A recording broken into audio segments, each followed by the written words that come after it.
É com muita alegria que eu apresento uma websérie que estamos fazendo em homenagem aos médicos da nossa cidade. Essa série tem como título Obrigado, Doutor, porque mostra a nossa gratidão àqueles que iniciaram a história da medicina em nossa cidade. Ela é dividida em capítulos e em cada um deles você vai observar essa homenagem que estamos fazendo a médicos, pessoas de muita influência, que foram muito importantes na nossa cidade e, na verdade, eles estavam vivendo a história e alguns professores, outros somente médicos, mas como foram importantes para cada pessoa que passou pelas suas mãos. Eu espero que você goste. Está aí à nossa disposição. Um abraço.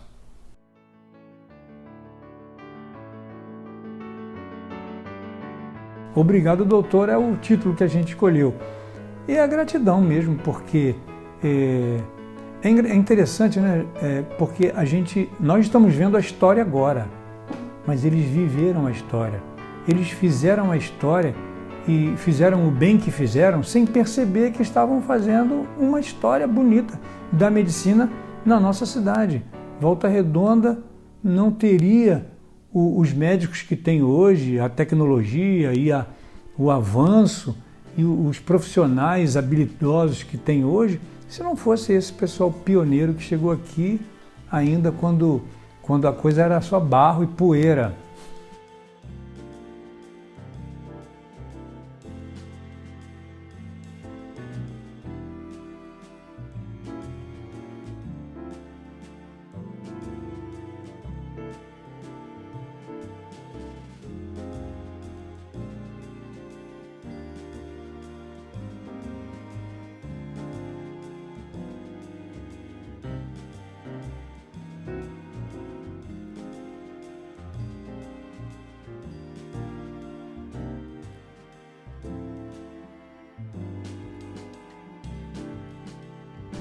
O Dr. Toledo, eu acho que ele, se eu não me engano, ele dava mais a parte prática, né? A gente ia onde ele estava para ver ele atendendo os pacientes, vendo na enfermaria e algumas aulas ele deu teóricas, mas eu acho que foram poucas.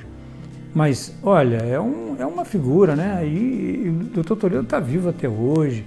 E é uma pessoa também que se cuida, é uma pessoa alegre, uma pessoa de bom humor, muito carinhoso com os alunos, muito dedicado naquilo que estava ensinando, né? E na cardiologia, né? Foi uma pessoa importantíssima. Se você perguntar por que eu me orgulho da minha profissão, tenho um respeito muito grande por ela, respeito pelo meu cliente e também respeito por mim como médico. Eu não quero ser aquele médico que chega e enfia o dedo na barriga. Você está compreendendo? E eu tive algumas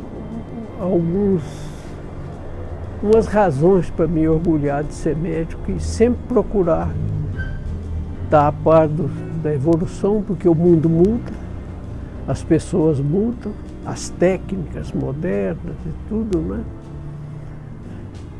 E aqui eu chego depois de 64 anos de profissão. Mas por que eu me orgulho da profissão? Porque eu sou da roça.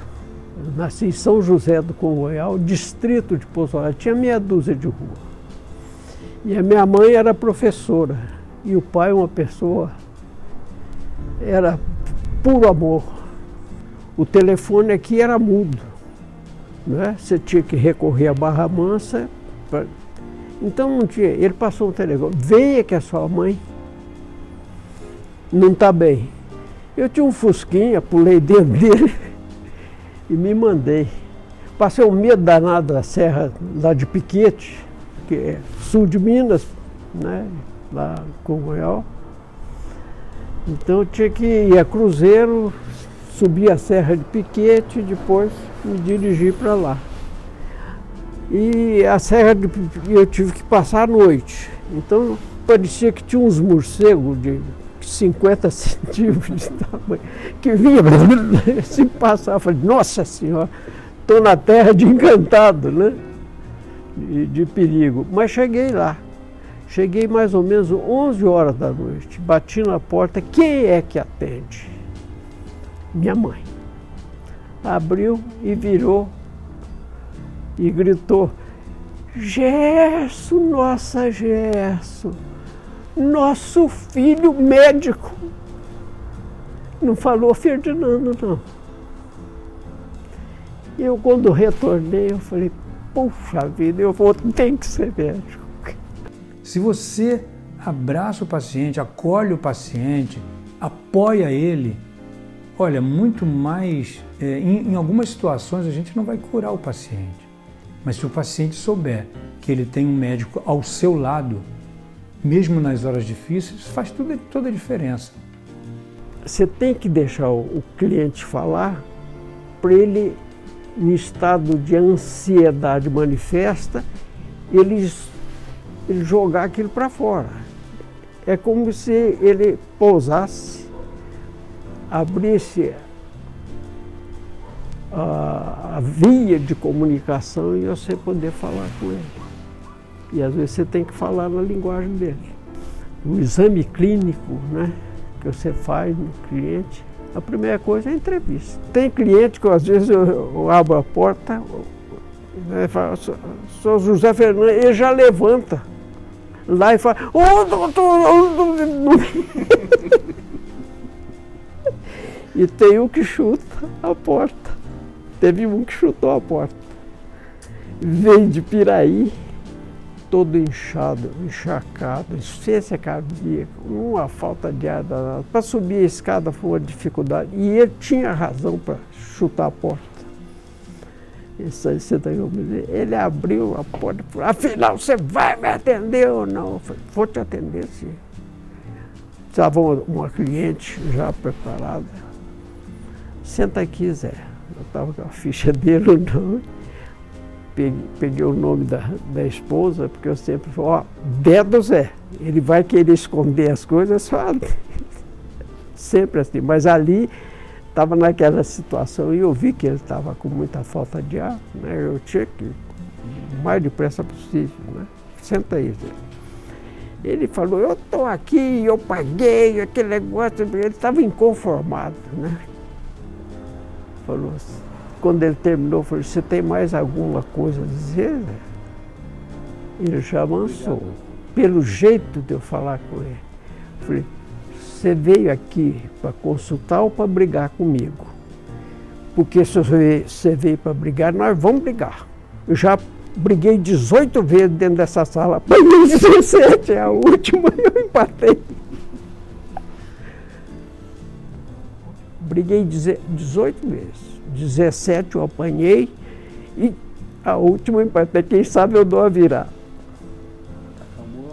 Ele olhou para a mulher dele assim, tudo. Não, eu vim consultar e fui mandado por um cliente seu, lá de Piraí. Então, assim, a fama do pai, não sei se é só dele, mas é muito mais dos outros, né? Que fizeram toda essa fundação da escola de medicina. Os amigos do pai simplesmente o veneram. Isso eu posso lhe dizer com toda a força do meu coração. E a gente aprendeu, os filhos aprenderam a ouvir isso aí andando pelas ruas, né? A chegada dele em casa era uma coisa muito comemorada, né?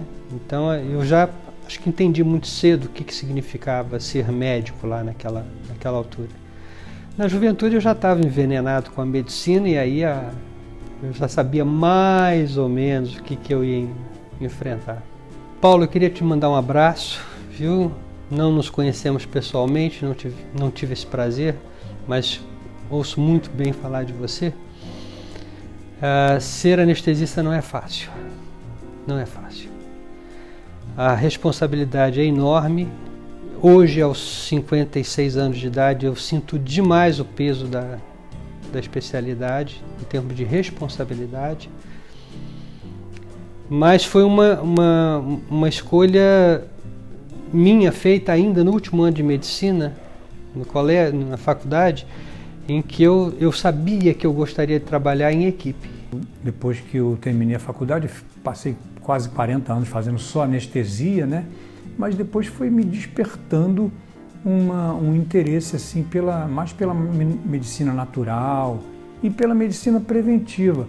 E a gente foi aprendendo, logicamente fiz curso com o Dr. Laí Ribeiro, e o que ele fala muito é que a melhor maneira de tratar uma doença é não adquiri-la, né? E uma frase também que eu escuto dele também é o seguinte: se você não tiver tempo para tratar da sua saúde, você vai ter que arranjar tempo para tratar da sua doença.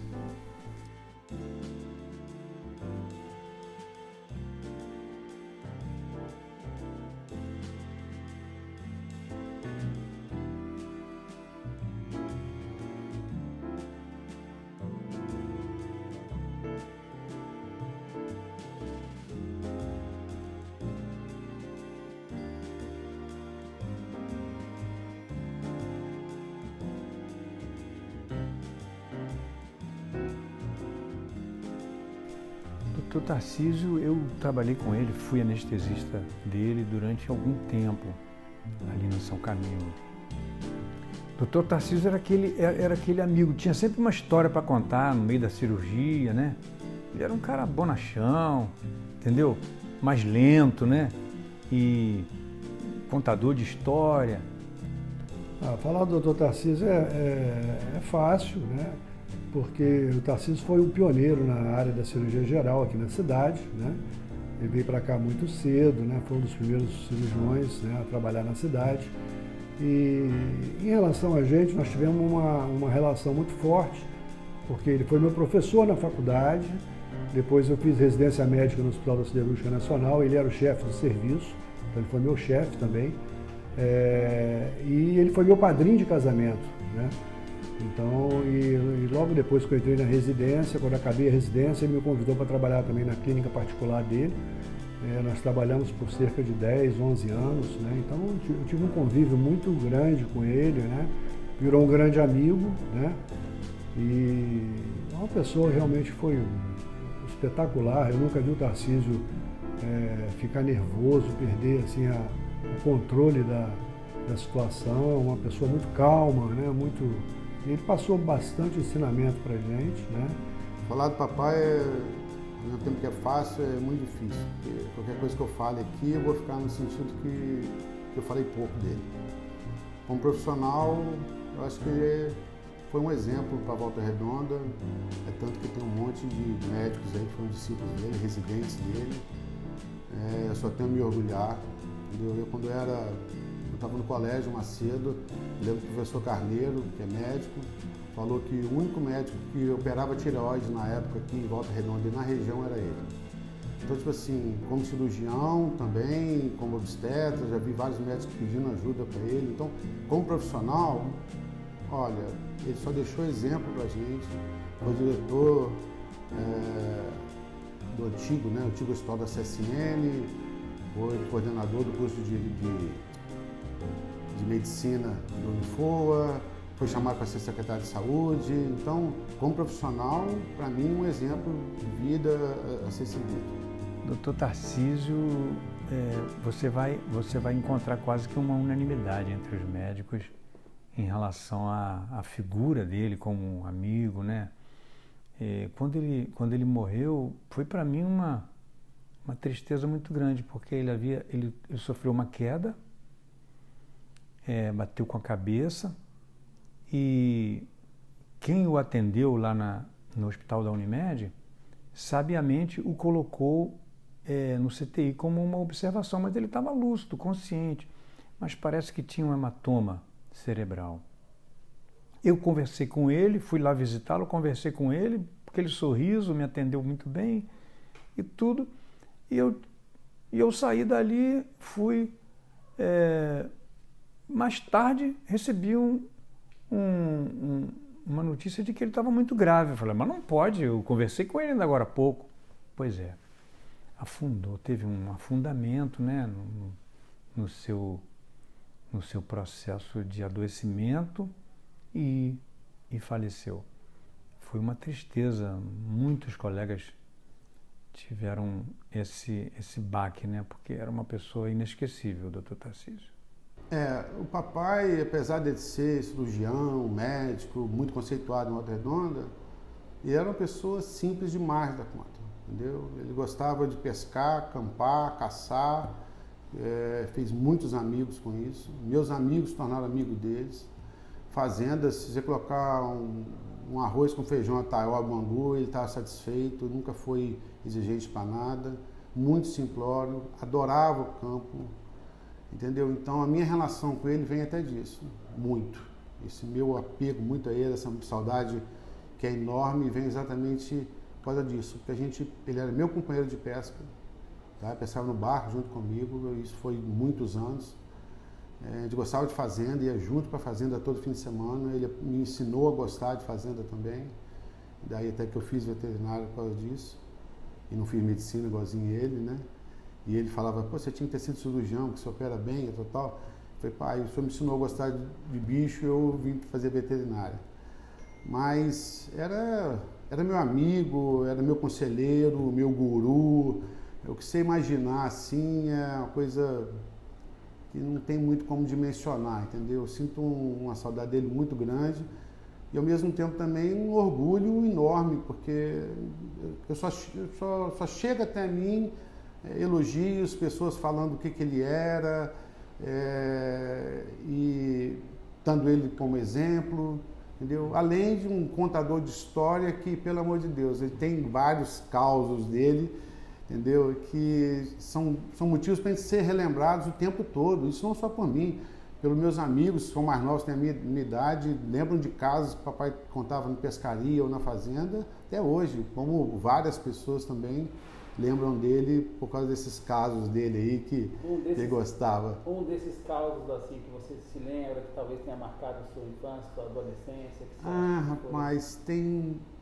muito caso, muito, e muitos não posso nem falar aqui também.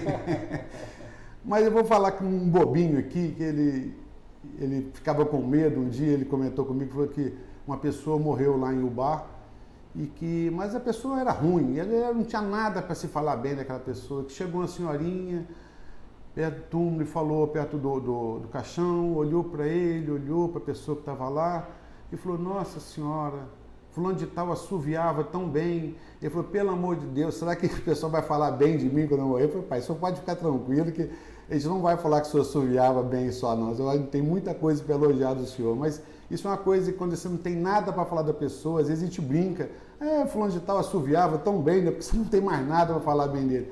Mas assim, isso são coisas do dia a dia que ele falava, que isso foi entrando na vida da gente, e a gente usa isso hoje como exemplo de muita coisa. Mas tem muito caso.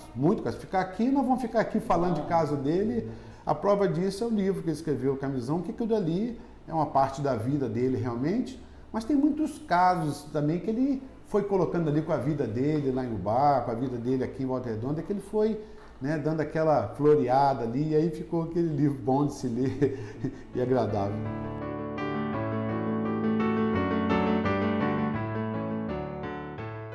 O tempo não volta, mas se hoje você tivesse a chance, olhando para essa câmera, falando com ele, como é que você falaria para ele o obrigado, doutor?